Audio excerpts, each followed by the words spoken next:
That always makes me giggle. All right, I'm gonna call the Community Health and Safety Task Force meeting on March 7th, 2023 at 5:38 to order. And I think Valeria, if you could Yes, do a roll call for us, please. absolutely. Welcome, everyone. Roll call, Councilwoman Renee Villarreal, Present. Councilor Chris Rivera, Here. Annie Raskin, Present. Bruce Finger, Here. Gino Zamora, Here. Mary Louise Romero, Present. our city staff members, Julie Sanchez, and our dear friend, Mr. Lujan, who will be presenting with us today. And excused are Monica Alt, Emily Correct. Kaltenbach, and Marcela Diaz may join us late. Thank you. Thank you, Valeria. All right. So let's first start off with the approval from the minutes for the February 21st meeting. Are there any changes from staff?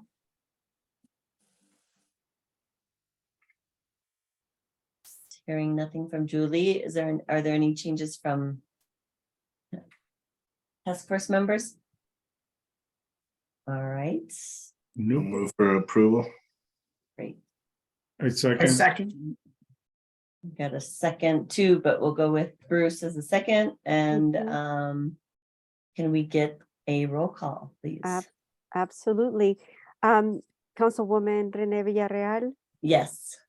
Annie Raskin, Yes. Councilor Chris Rivera, Yes. Bruce Finger, Yes. Gino Zamora. Yes, I saw you say yes. And Mary Louise Romero, Yes.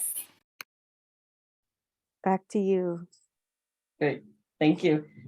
All right, so moving on to the next item is communications from the co-chairs. Chris, did you have anything? I didn't, not for this time around. Okay.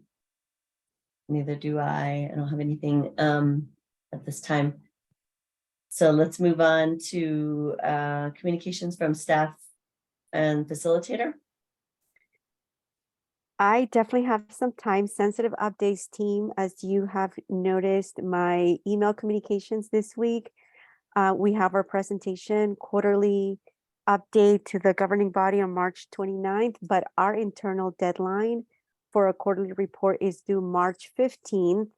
So ask both working groups to please submit your updates, key findings, any next steps that you want to capture in the quarterly report. As you know, we will have an actual report and we will have a slide deck presentation. We'll be submitting both to the city, to Julie, a week before the 29th. And of course, I think at the heart of everything, we have our community engagement work. That would be great, Chris, and our community engagement and alternative approaches group to please provide current updates, key findings, and any next steps you would like to highlight. So I'm going to be sending some, gentle reminders between now and the 15th so that we can be in time. So thank you all for the collective effort.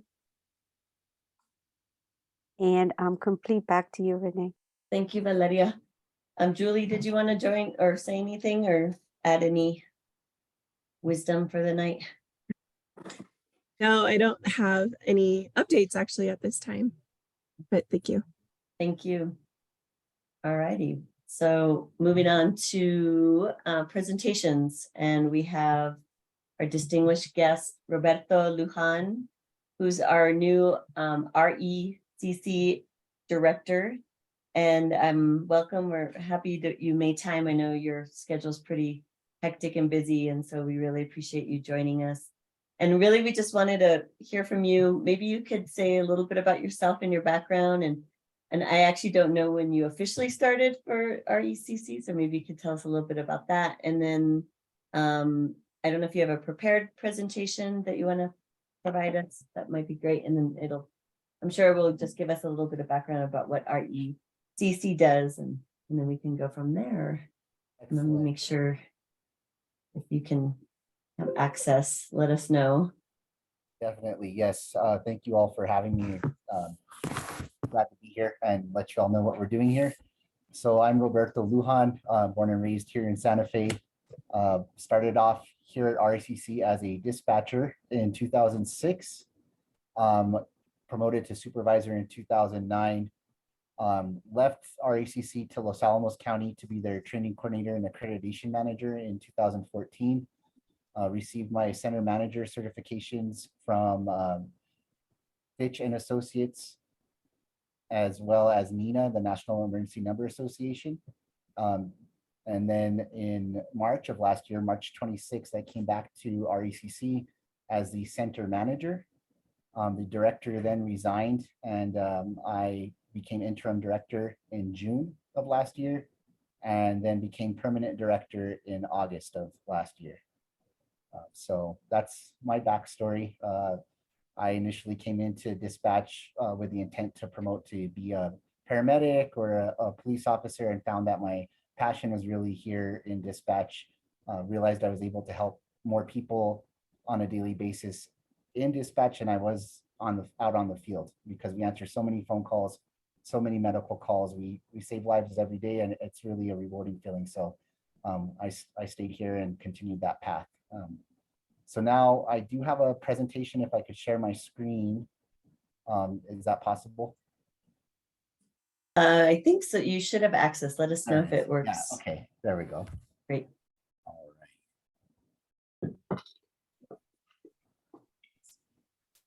Roberto, before you get started, Bruce and I work with Roberto on the Public Safety Committee, and he really inherited a rough situation when he took the position. So I'm glad he's there. He's done a lot of amazing things since he's been there, including increasing pay and trying to fill some much needed vacancies that he has. And, he's working hard. We see that every day. And just wanted to, I know he won't say that about himself, but just wanted to acknowledge that about him, and just say that I think he's doing a great job. Thank you so much. I really appreciate that. One of the, Roberto, any chance you can change the view, because we see the main slide and then the next slide next to it. Is there a way to do the full screen? let me see here. There. Oh wait. I Now, think if you go to what is that button at the top? From beginning? Maybe.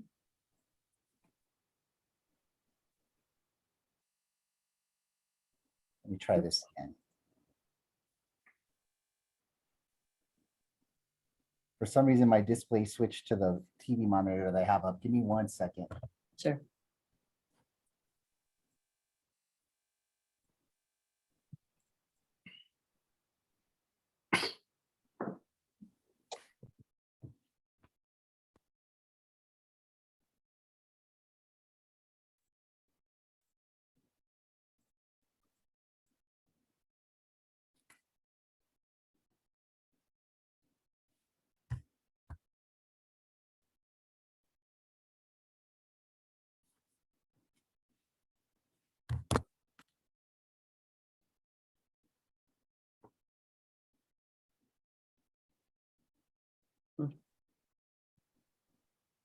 Renee, it looks like you're flying. I am. Wow. I'm trying to change my camera because it's not. Let's see. Myself. That's. Is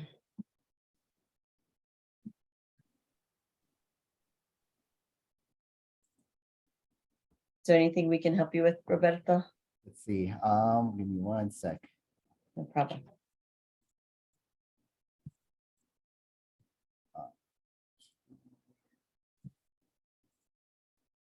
Is that any better? Yes, perfect. Excellent. Thank you so much. No problem. So one of the first things we did was we rebranded. So this is our new logo. Before it was the state of New Mexico, and didn't really provide what we do. But here we've listed who we dispatch for. We have the Sangre de Cristos in the background, and the radio tower. So kind of identifies what we are, because we're not called a dispatch center, we're called a regional communication center. It's kind of hard to understand for the public what exactly an RECC is. So that was one of the first things I did.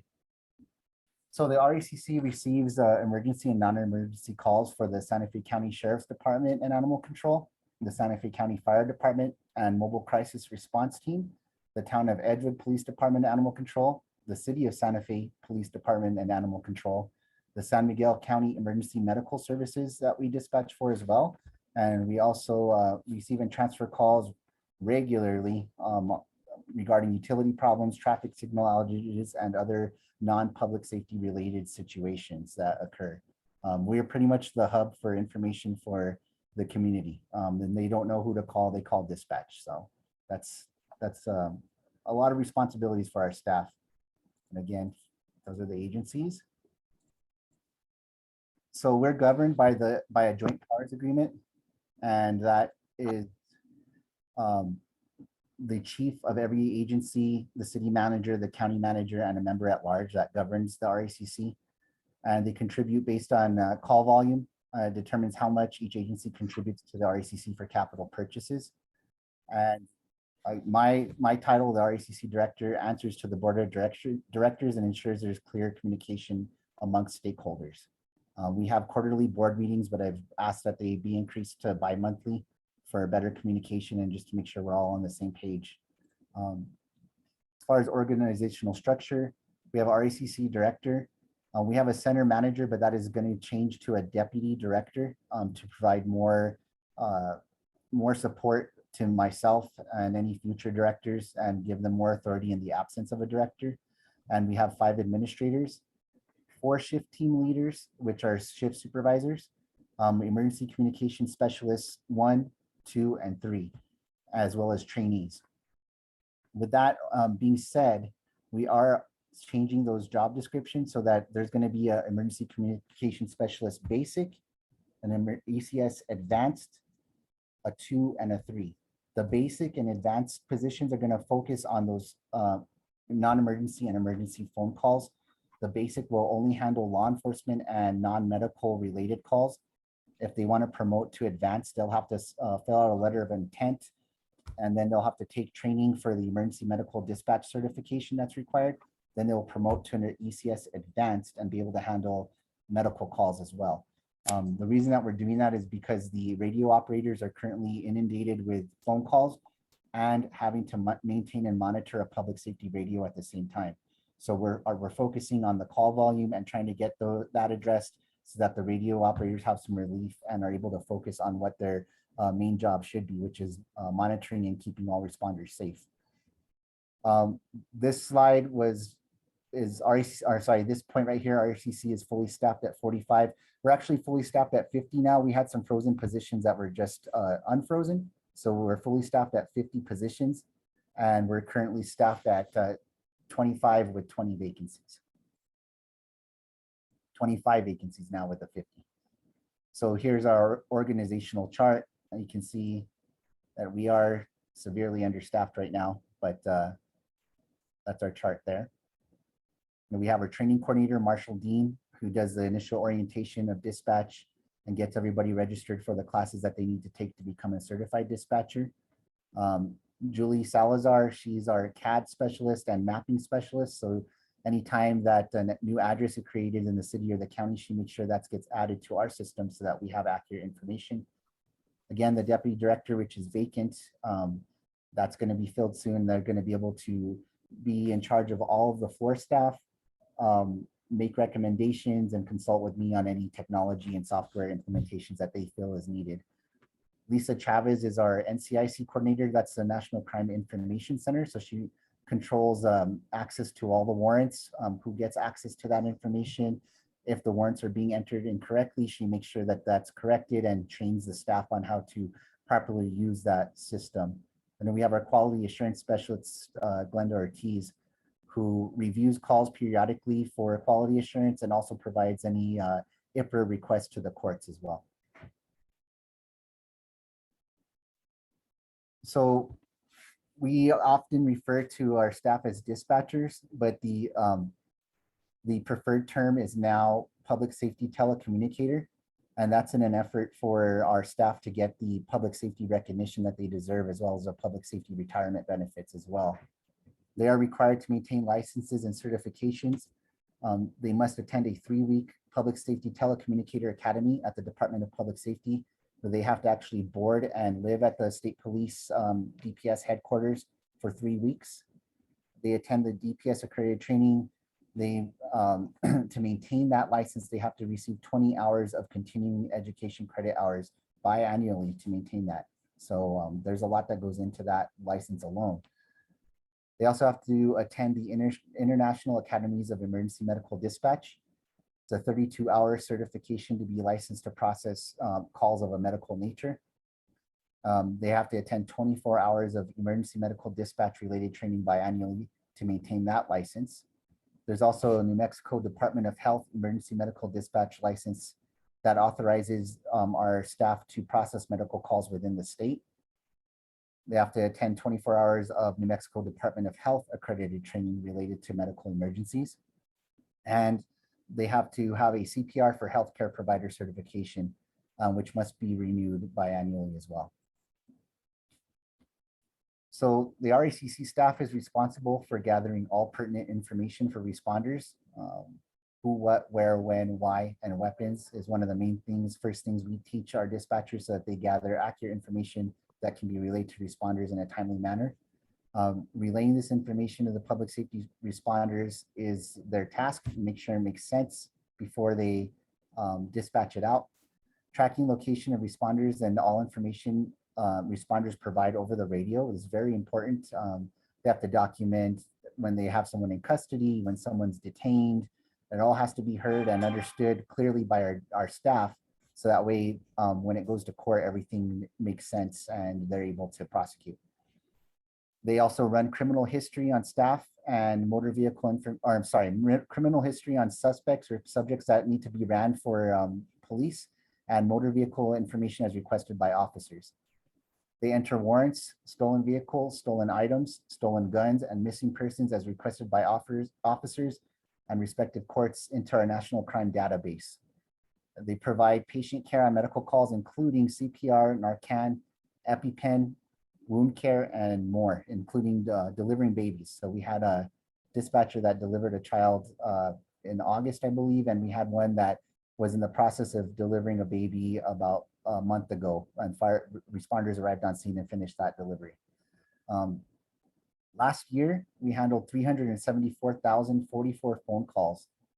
Of those calls, 94,270 were received on 911 phone lines. 279,774 calls were received on our non-emergency phone lines. So the biggest question I get here is this last number, 154,668 calls were dispatched by RACC staff.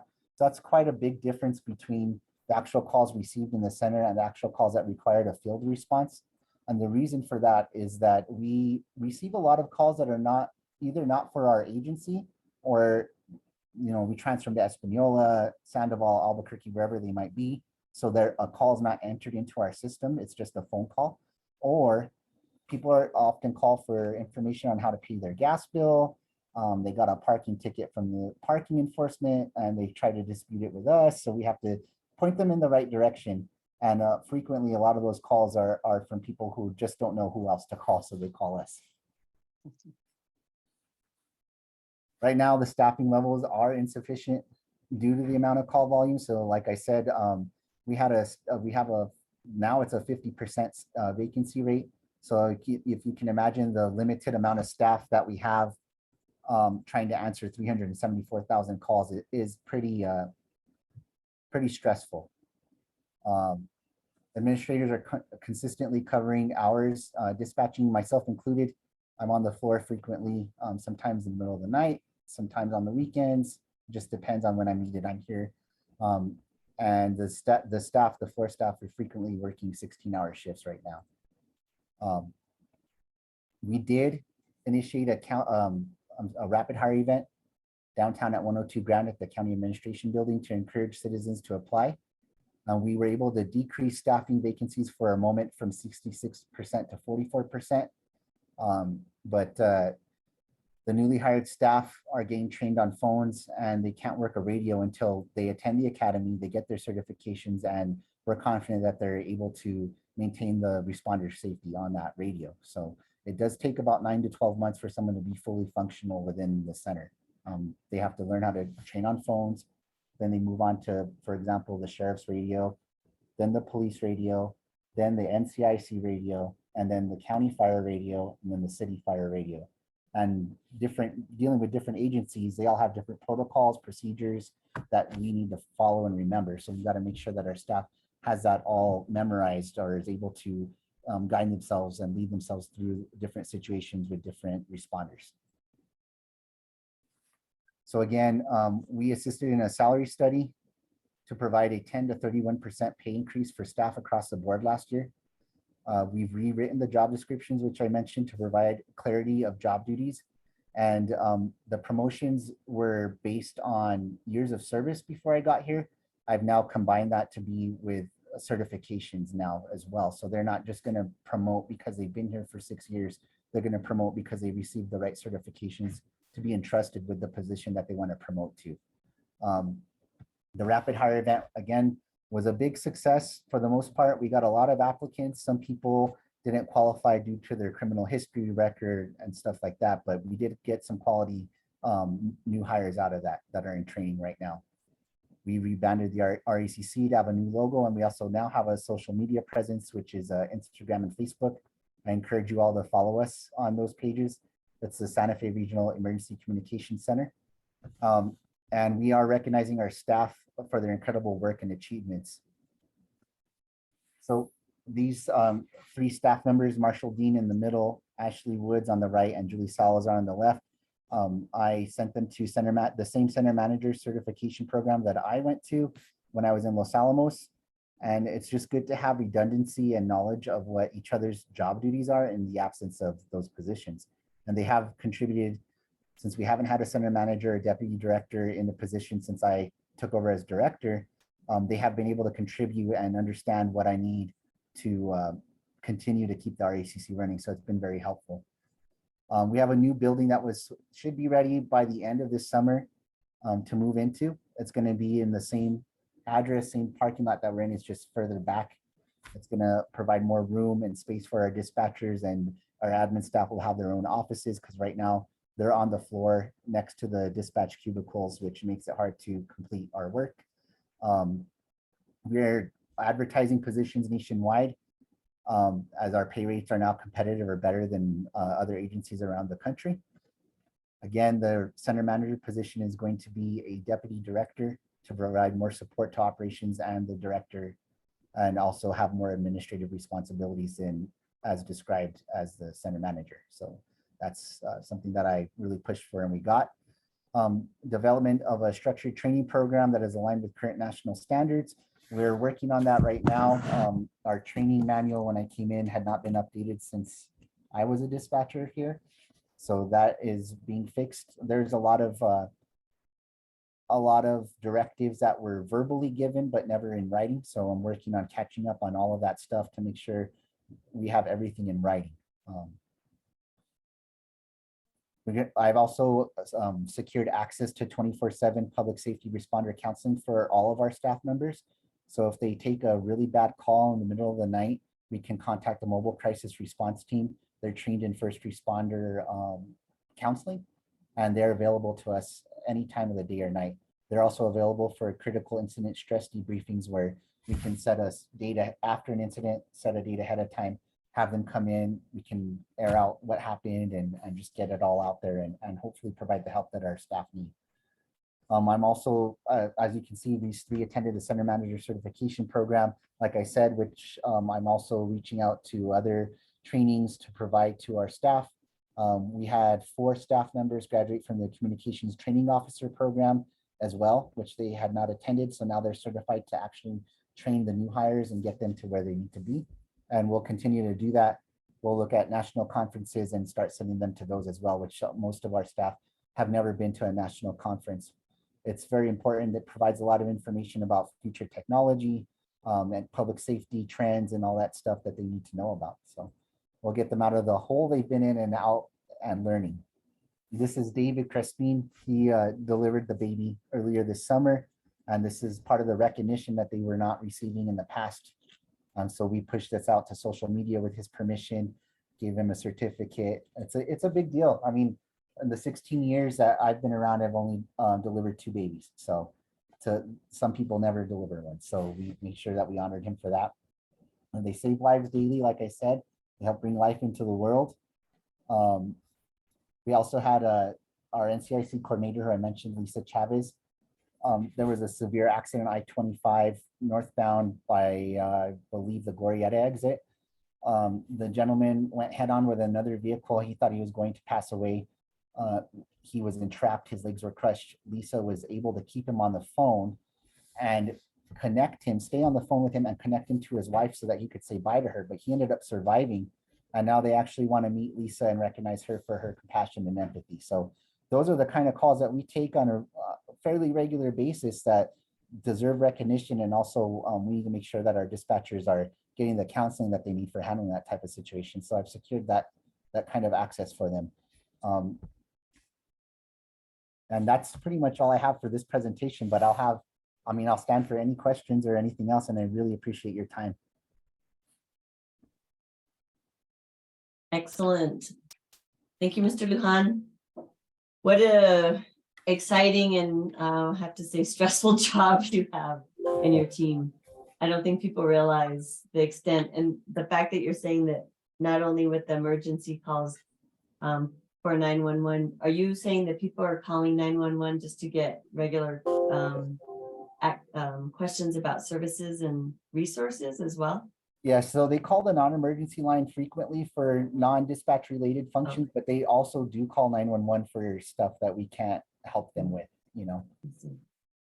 So I want to work on some more public outreach so that we can educate the public on what we can and can't do for them. Right. Yeah, that's good. I have my own questions, but I'm gonna open it up to the other task force members and see if anyone has any questions or comments for Mr. Lujan. I know you do. I see a hand. Let's start with Annie. I don't know if Mary Louise, were you raising? I saw your arm move. Maybe you were trying to fly. And then Gino, I saw your hand.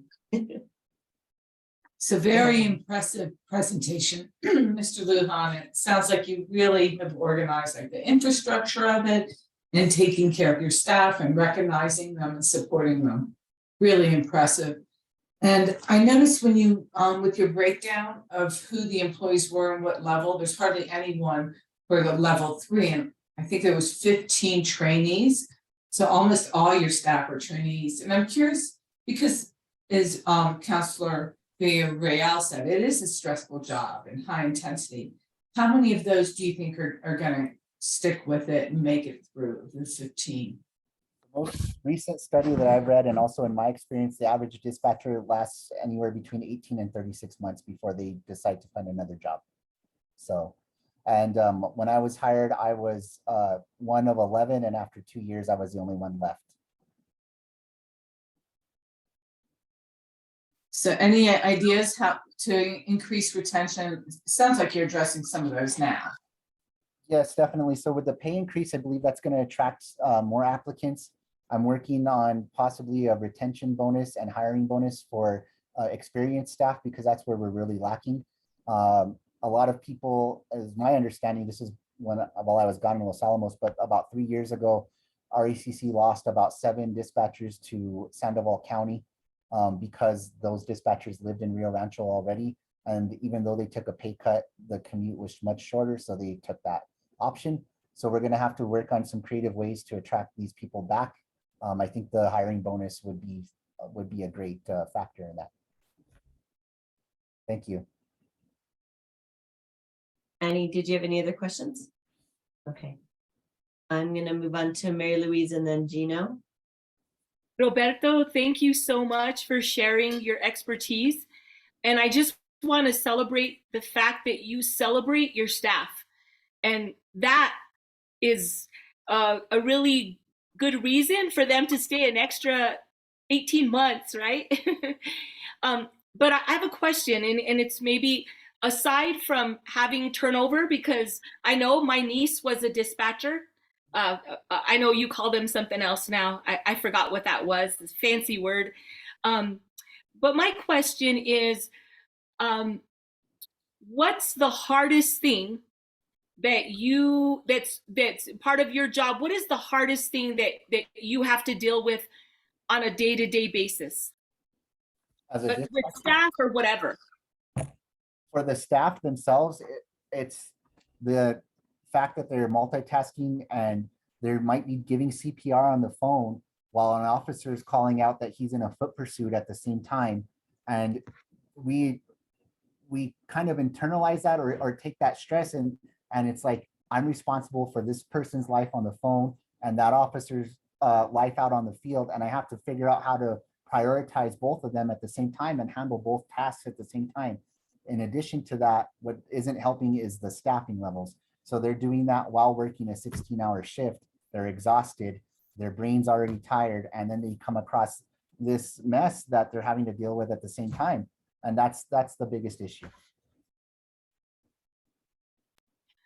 Now, the second part of that is, what's the hardest thing for you to deal with on a daily basis? Because I know that being a supervisor and really trying to support, encourage, guide, coach, and direct your staff, like, what if there's one thing that could change that would allow you to be the best version of you as a supervisor? What would that be? Well, right now, I think the hardest thing that I've encountered is changing the culture in the center. It was a very negative culture. It was negative culture when I left. And so I've worked to gain the trust of the staff, that I'm not like the predecessors. I'm going to support them. I have their back.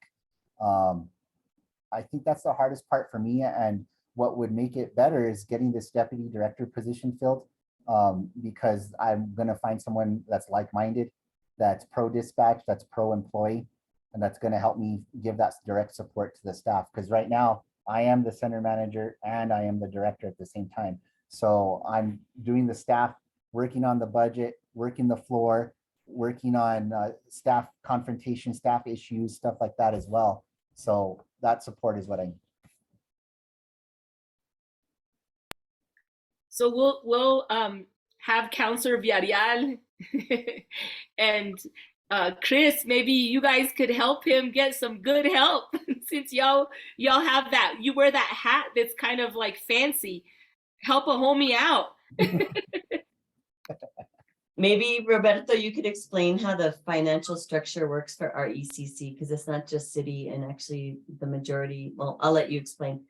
Because we Sure. don't run it and we don't staff it. Well, explain the structure. I think it's kind of complex, and maybe that's part of the problem, but go It ahead. honestly is. And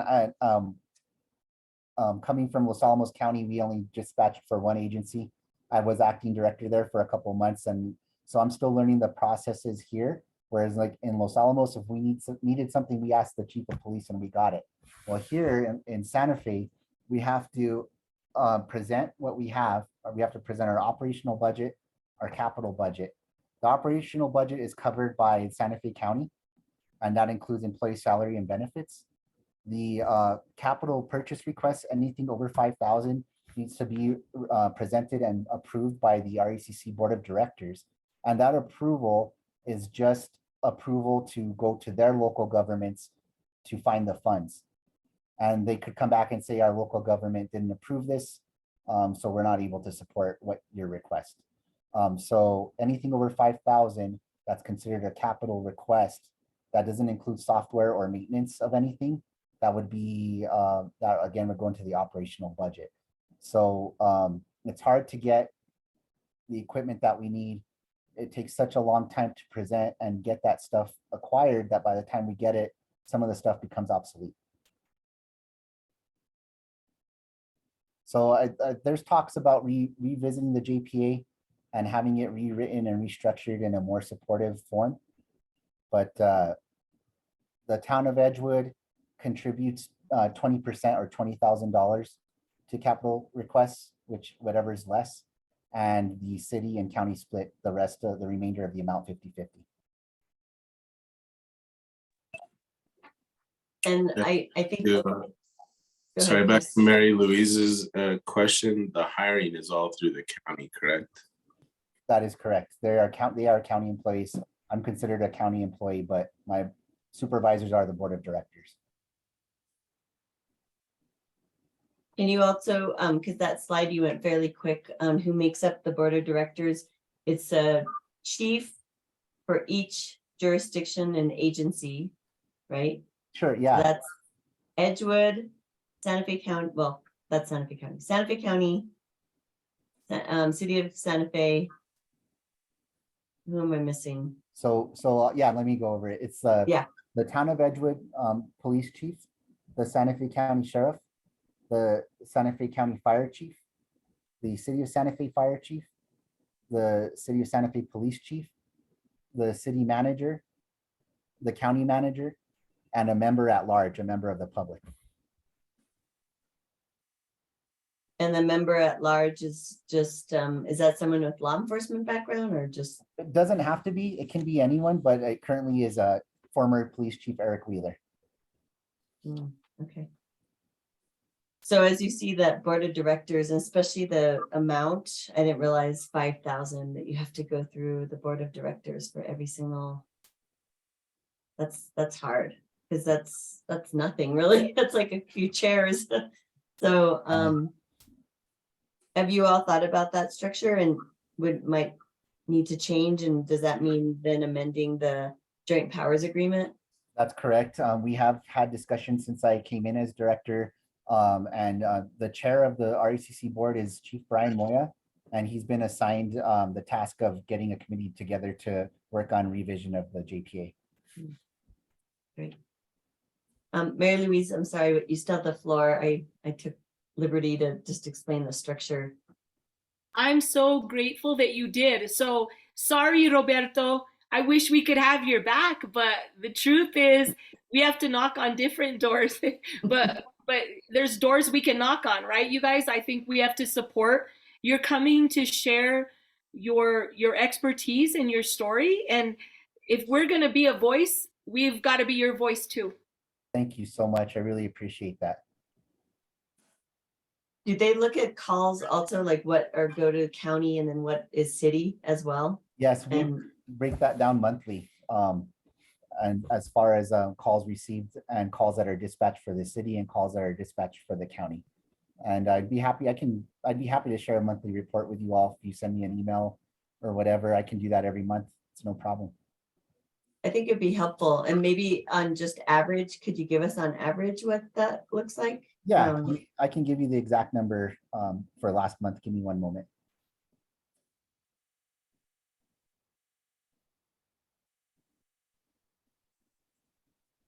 And Gino, you still have a question, correct?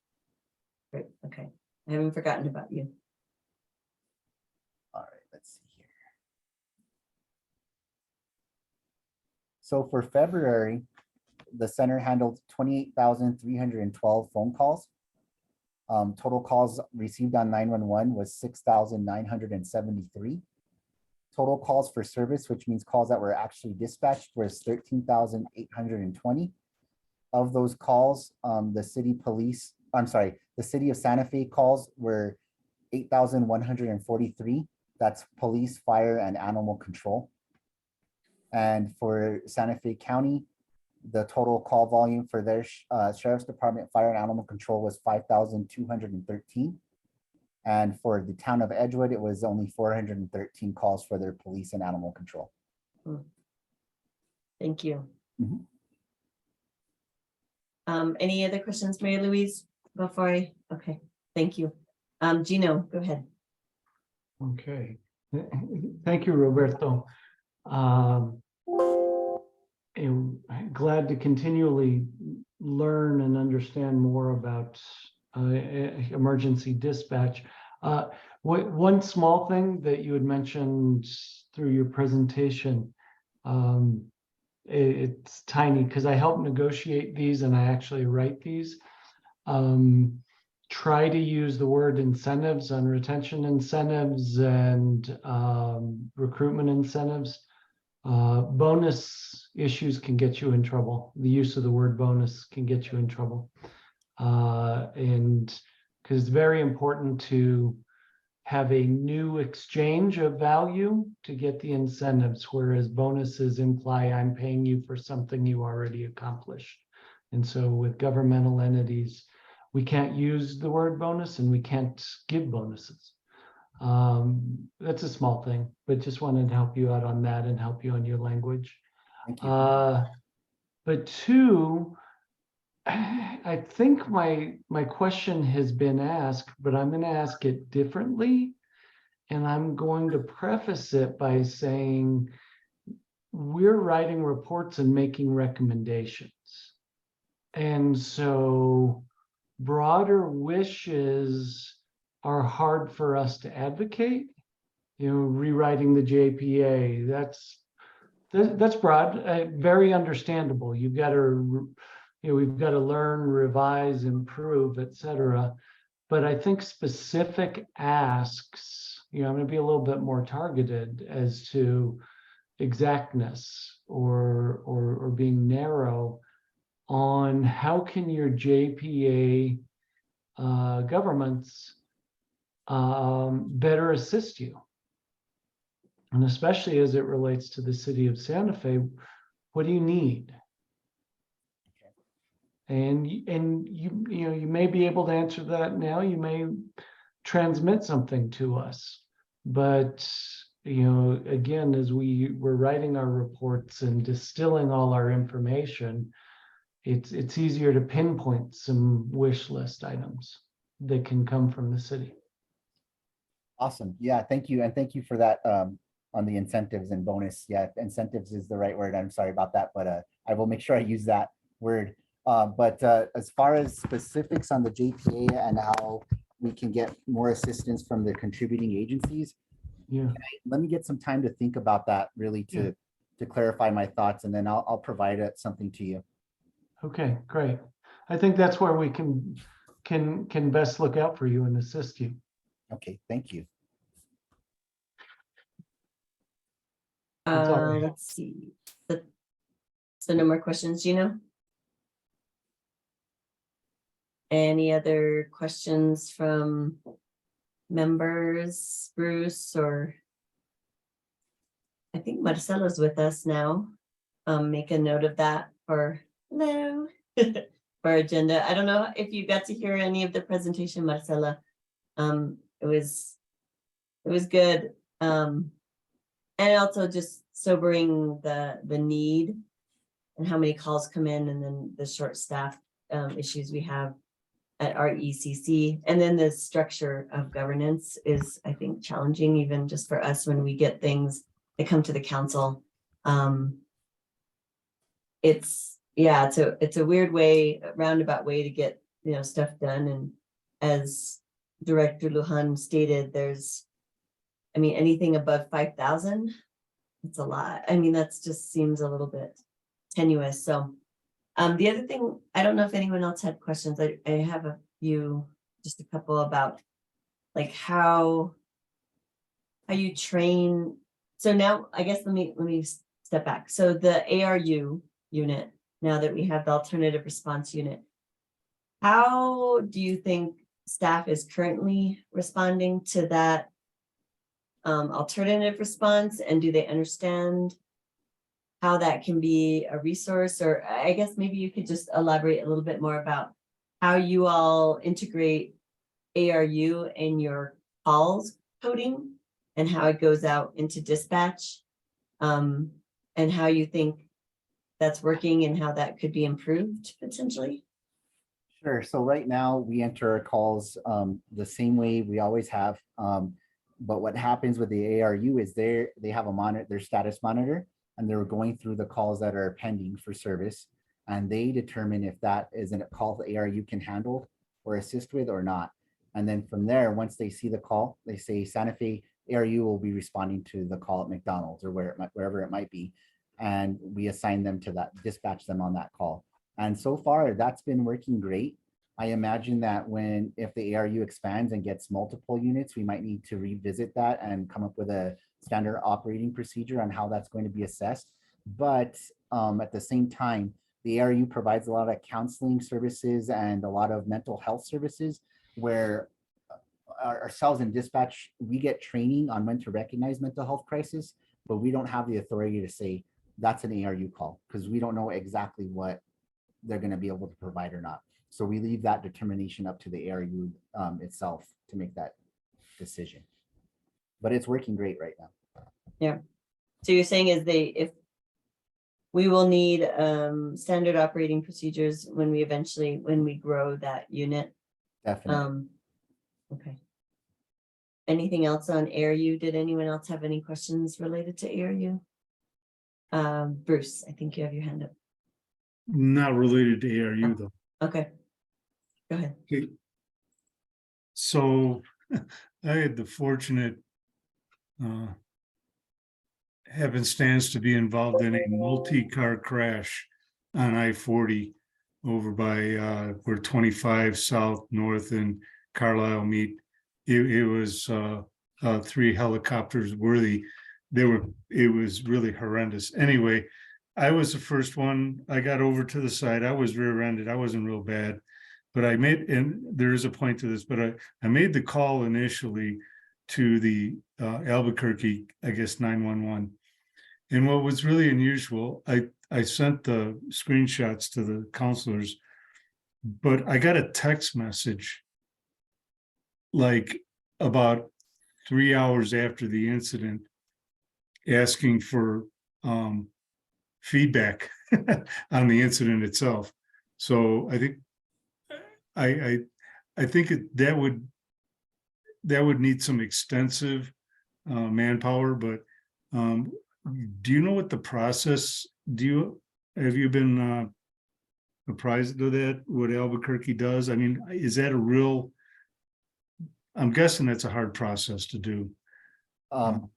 I believe what they did was they hired a third-party firm to assess their dispatch center and their public safety services, who provided that option to provide a survey to the people who received calls or who received public safety service. And then they used that information to provide recommendations on staffing and training, and then also incentive bonus or incentive pay. APD dispatch now offers a $1,500 incentive to their staff. And I believe that was a result of one of those, as the survey, a result of the survey in a third-party firm that did an analysis on the center. So that's something we could look into. We are going to hire a third-party firm to assess the RACC in the coming months, and to give recommendations on structure, policy, and organization. And that might be something they might recommend to us as well. But it's definitely I would say it's definitely a third-party application that they use to do that. It looked like that, but it kind of blew me away. So yeah, thank you. Great. If we can afford it and find a way to do that, I would be happy to entertain that. Maybe Santa Fe can afford it. Thanks. Thank you. Hey, Bruce, was that from saying how the response was for you, like your personal experience with the officers, or what does it ask you? I'm just curious.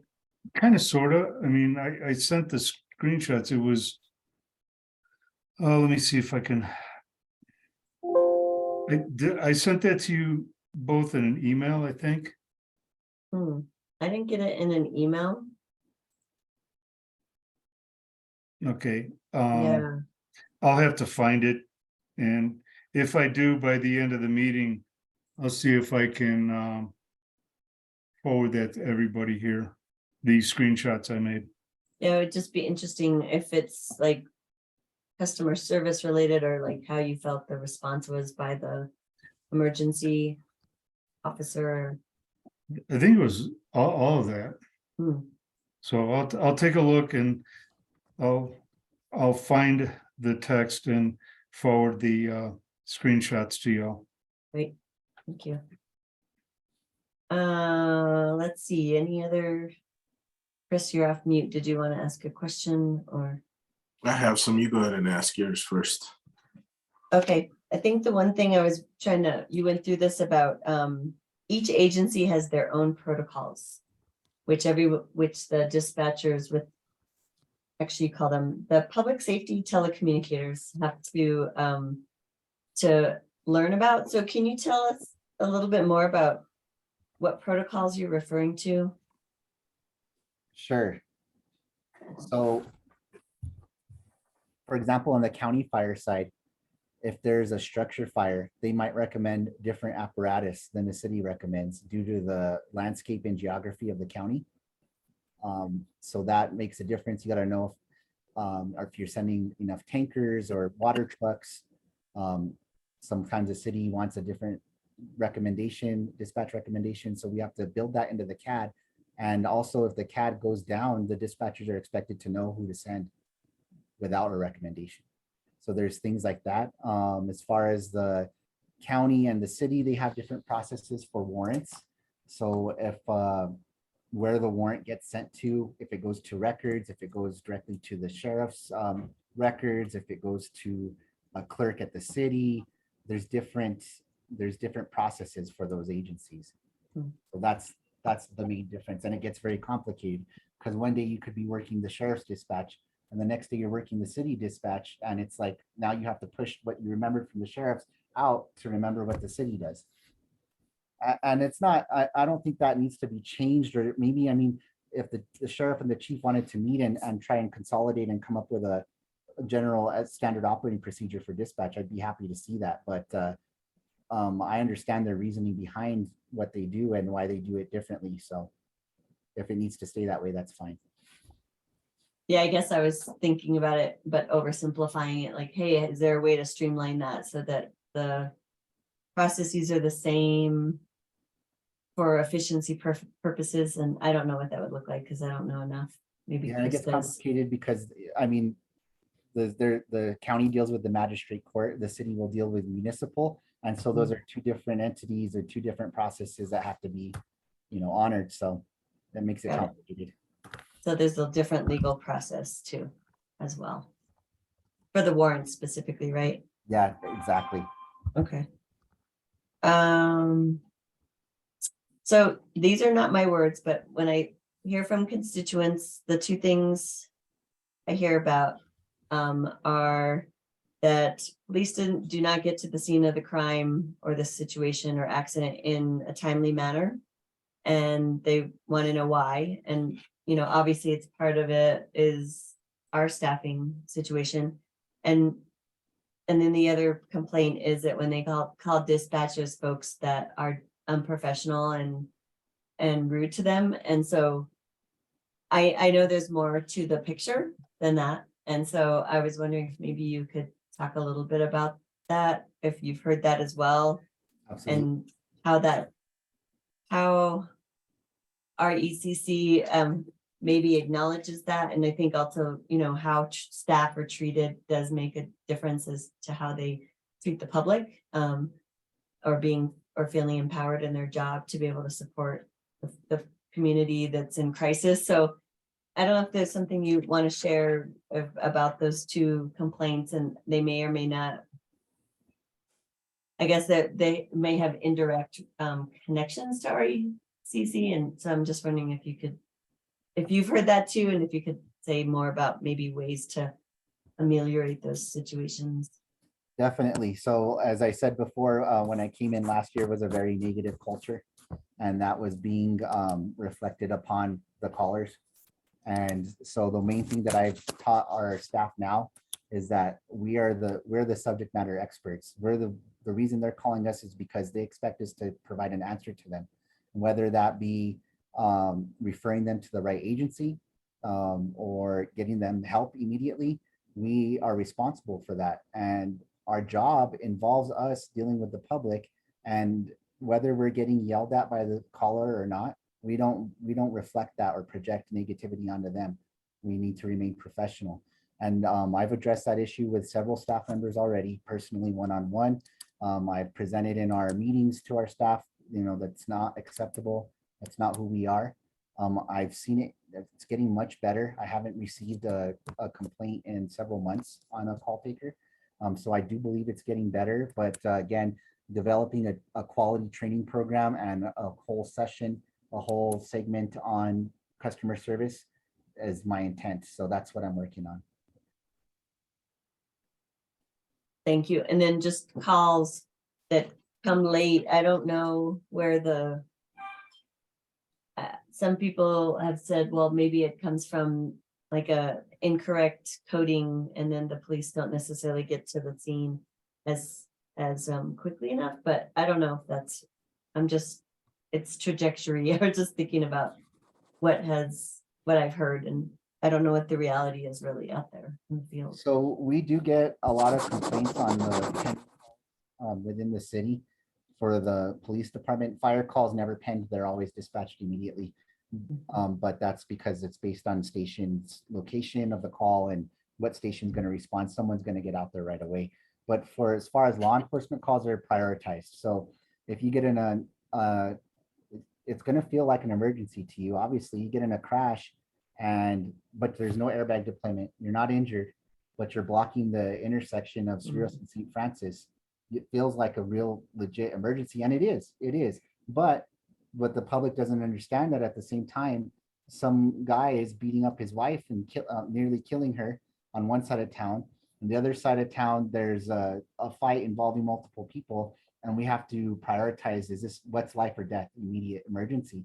And so the officers have to go deal with those first and then get to the crash when they can. And it can pen anywhere between 2 and 6 hours. It just depends on how busy it is within the center, how busy the officers are. But the calls are being answered immediately. We're entering them into our system immediately.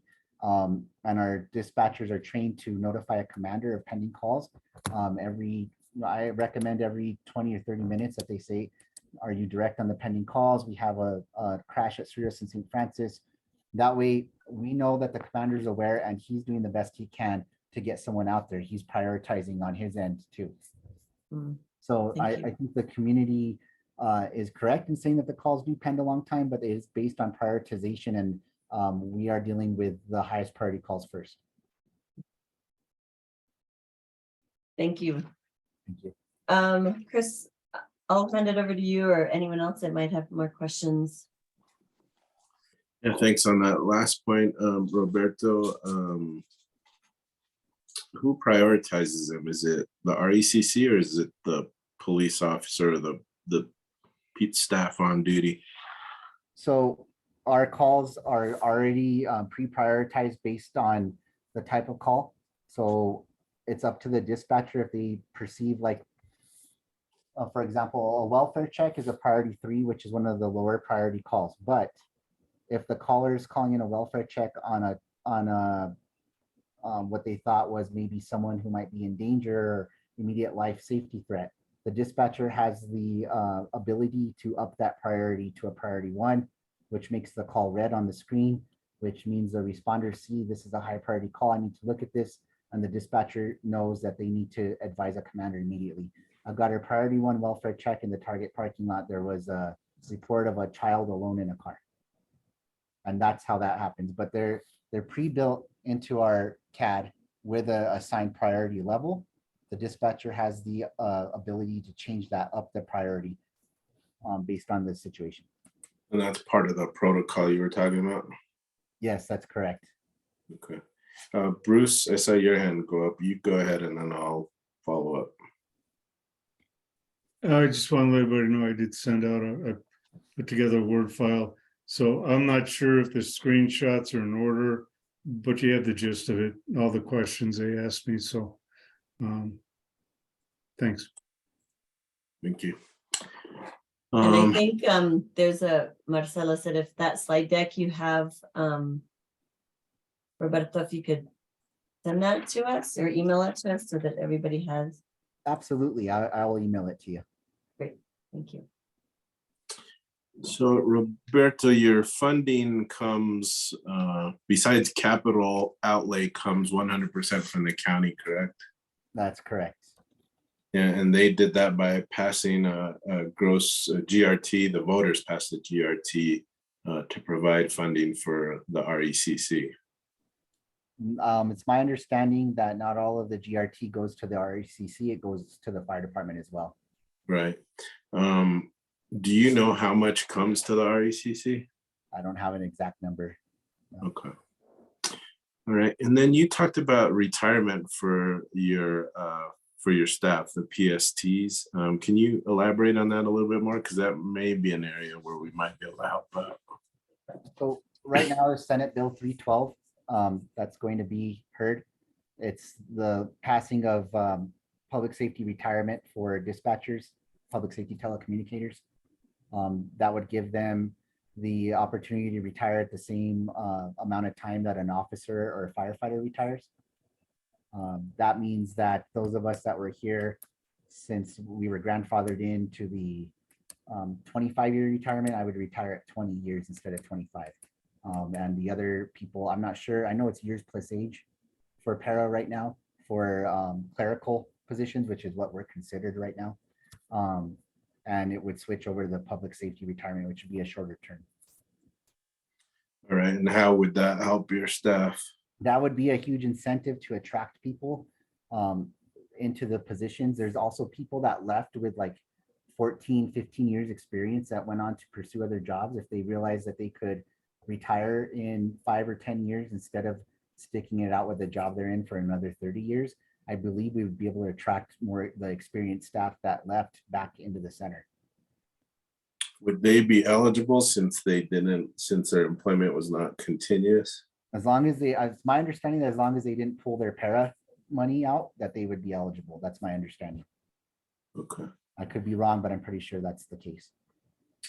And then you talked about the protocols and you specifically mentioned PD, but both fire departments that run the ambulance services have different medical directors. So the protocols are different for them as well. Is that correct?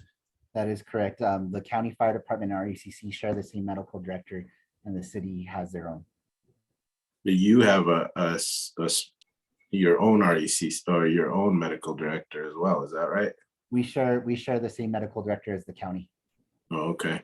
County fire. And the medical directors for sheriff and for police, I believe since the paramedics work under their licenses, they have different medications that their people can provide, different ways to handle certain calls. So that makes things especially challenging for you guys, I imagine. That's correct. Identifying who has what and what services are available by each agency makes it complicated. You mentioned you dispatched for San Miguel as well. Yeah, I didn't hear that they were part of the RECC board, and I didn't hear that they contribute any funding to capital. That is correct. So when I came in, well, when I started in dispatch, we were dispatching for San Miguel County back in 2006. And I didn't have any understanding of how that worked or MOUs or anything like that. So when I took over here in August, I started searching for an MOU for San Miguel County because I noticed that we are dispatching for them without any return from them. So the last MOU I found expired in 2011. And since then, we have continued to dispatch for San Miguel County without an MOU in place. And so I've brought that up to the county manager's attention and the deputy county manager, Luis Bernardino. And it's my understanding that they're working with legal to resolve that issue and get an updated MOU in place. Okay. All right. I think the other question I had was about the ARU, but I think you answered that one. Yeah, I think that was it. Thank you. Thank you for being here, Roberto. Thank you very much. Happy to I think the question that we get a lot, especially as we're looking at alternative responses to public health and safety, is like the calls that you all get. Would you be able to give us a percentage of what calls actually are more leaning towards a mental health or behavioral health crisis versus something else? Yeah, I could pull numbers for you and send them to you later. I don't have the numbers on hand right now, But we can definitely look at how many calls the ARU ended up responding to and handling, and then we can get a percentage off that. Did you all ever maybe track that before ARU even existed to kind of show why there's a need for alternative responses? I'm not sure if the previous administration did that. Like I said, I've only been here, it'll be a year here on the 26th, but I could definitely research and see, hope that there's some documentation in here and find it. I'm just curious because, yeah, I mean, to make a case as to like how you all are coding things at dispatch, I think would be helpful to make a case as to why there's other, not just alternative responses, but to show what we're seeing in the community as it relates to calls that you're getting and if they're increasing or compared to like the past, I don't know, 5 years or so, or at least before COVID. That would be helpful to know. Just from myself working the phones in the past year in dispatch, that the public is very well aware of the ARU. And they know what they ask for it. Some of them ask for it specifically. There's a homeless person that seems to be in crisis. I think the ARU could help them. Can you send them out there? In which case we'll do a welfare check and we'll put in the note to the call. Caller requested ARU. ARU sees that and responds to the call. Thank you. Thank you. Oh, is there anything else that folks want to ask before we let Mr. Lujan go back to his day-night job? I just wanted to say as well that, Mary Louise said, gave you props, I think, for really recognizing your staff, but I want to give you props for actually being on the floor when you need to be and not being afraid to sit at a station and actually dispatch out. So I think that buys you a lot of credibility, and I'm glad you do it. I think it's a great thing for a director to be able to do and show. Mm-hmm. Thank you so much. Yes, I've been able to help the staff when there's not enough staffing on the floor and someone's going to get pulled for a 16-hour shift, and I'll come in and relieve them so they don't have to worry about working their third 16-hour shift in a row, or do whatever I can to help them, because I was there. I was just there on the floor experiencing that myself, and all I ever wanted was support from my administrative staff. So I'm trying to provide that. Great. That's important. Let's see, any other folks? We have a community member. Sarah, did you have any questions? Okay. All right. Well, if it'd be great if you could send us the slide deck, the PowerPoint, and any other data you think would be useful just to kind of see. Was there something I was just trying to see about mental health crisis, but the numbers maybe for. And recommendations, anything we can recommend to Right, the city that would support you. That's the biggest one, probably most important. So that would be great if there's some info or things that we should know about that maybe you don't want to share right now or haven't thought about it, holistically. So I definitely will share this information. Thank you so much. And thank you for having me. I'm happy to do this because it's not very often that I get asked to present to our supporting agencies what exactly is going on in here. So I'm happy to share that info. yes, and I don't know if you know about the task force, what we do. No, this is the first time I've heard about it. Yeah, I guess we should have probably started that. So we're a community health and safety task force, and we've been working for a couple of years. And I think I just preface that we've been working together in COVID mode with Zoom and other kind of like not complete support systems, but we are a task force created under the city to really look at health and safety, community health and safety as it relates together. And there's different like aspects that we're trying to look at that may need recommendations, but we will be providing recommendations in the middle of this year after we compile the community engagement piece that's happening right now. There's a survey happening with community members, and there'll be some outreach in that way. But we also have been doing our own research, and we've also had pretty consistent presentations given to us, not just city related departments or anything like that, but also like what's happening nationally in some groups in different ways, looking at health and safety from an alternative perspective. So we're trying to reimagine what that could look like for the city of Santa Fe. And so that's why we're created, and everyone here are made up of community members, but Chris and I are the co-chairs. Okay. Yeah, I So think that's why if there's something you want to share with us that you think would be helpful to add in our recommendations, that would be great. I definitely will, because dispatch will play a huge role in the mental health crisis and getting the right right response to those in need. So anything you need from me as well, please feel free to reach out to me at any time. Great. Thank you so much. Thank you. Have a good evening. Thanks, you too. Thank you all. Thank you. All right, y'all. So if you think of something else, I always like think of things after the fact, like, I should have asked about this, or because I'm always curious about dispatch. It's there's so many things happening.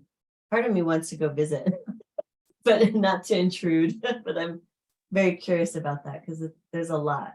I mean, you have to hold a lot, and the multitasking and 16-hour shifts, not sustainable. Really bad. It's really hard. So I think we'll move on.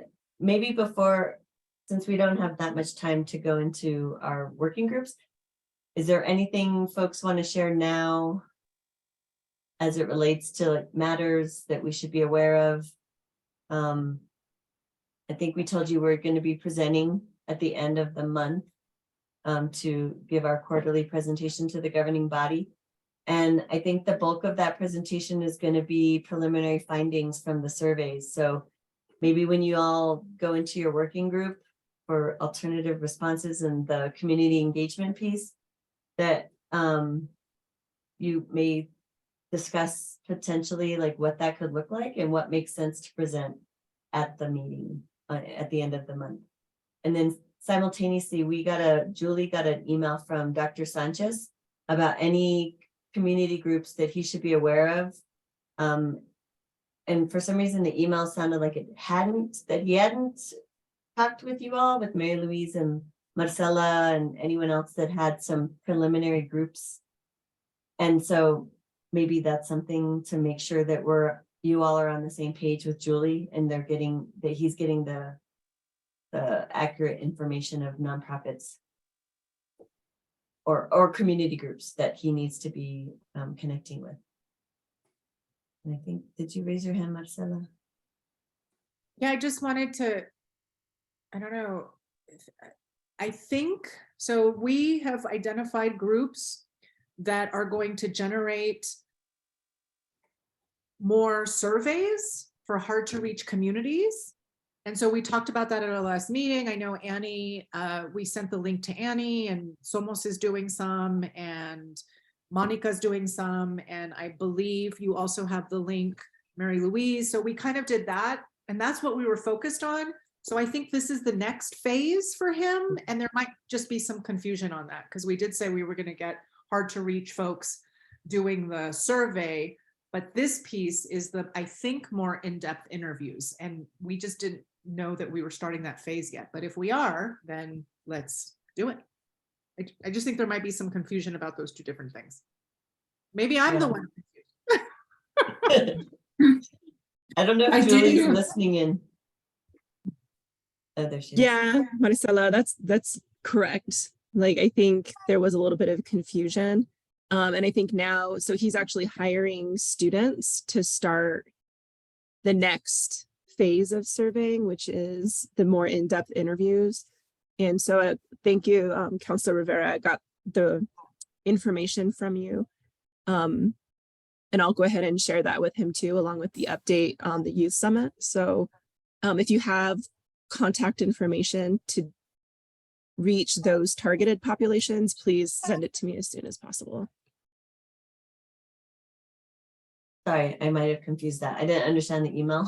So I'm glad I didn't respond. So anything else folks want to share? I just want to say that's good to know. Thanks for that clarification, Julie, because now we can start really Because I know that our group was really thinking through like formerly incarcerated, currently incarcerated. I mean, like there's a whole set of folks for the in-depth interviews that may not want to do focus groups. So, Right. but we'll also want to do a few focus groups, I think.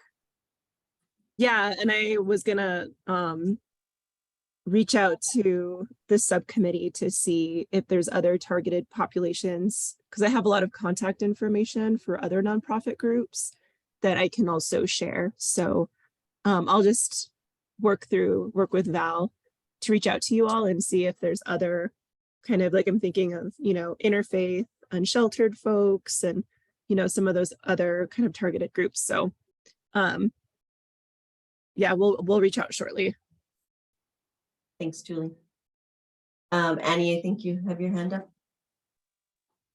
I do. I just want to add that I spoke with some of my partners at youth shelters this week, and they raved about how masterful the interviews were done, that they really, because they had a lot of unhoused youth participate, and they had like 3 different sessions, and they found really creative ways to engage youth who might have a hard time speaking at first. They felt like it was really successful and really engaging, and they got true feedback from them. So that was very impressive and heartening to hear. Ooh, thank you for sharing that, Annie. That's very helpful. Because we don't see behind the scenes, which we don't need to, but that's really great to hear. Anything else from folks? I don't see any hands up. Any Real quick, questions? Sure, Bruce? yeah, the outline Valeria sent out, I commented, but I thought I sent it to the counselors, but I didn't. There was that one section, where is it now?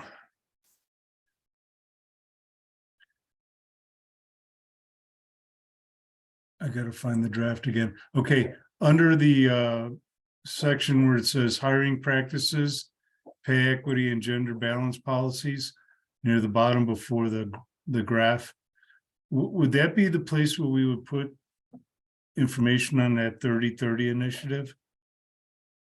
Yeah, and actually we could talk about that in our working group. So we Okay, can get on the same page since that's specific to our working group. okay, Yeah, so that's good to maybe just bookmark that for now, Bruce, so we can. okay, I got Talk it, about thank you. All right, I think that's it. As Valeria says, are we complete before we go into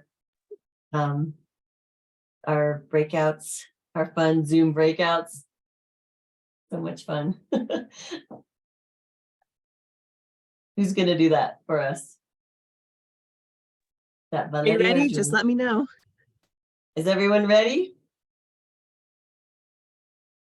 Can I just Um, ask that Oh wait, question there's a question, yeah.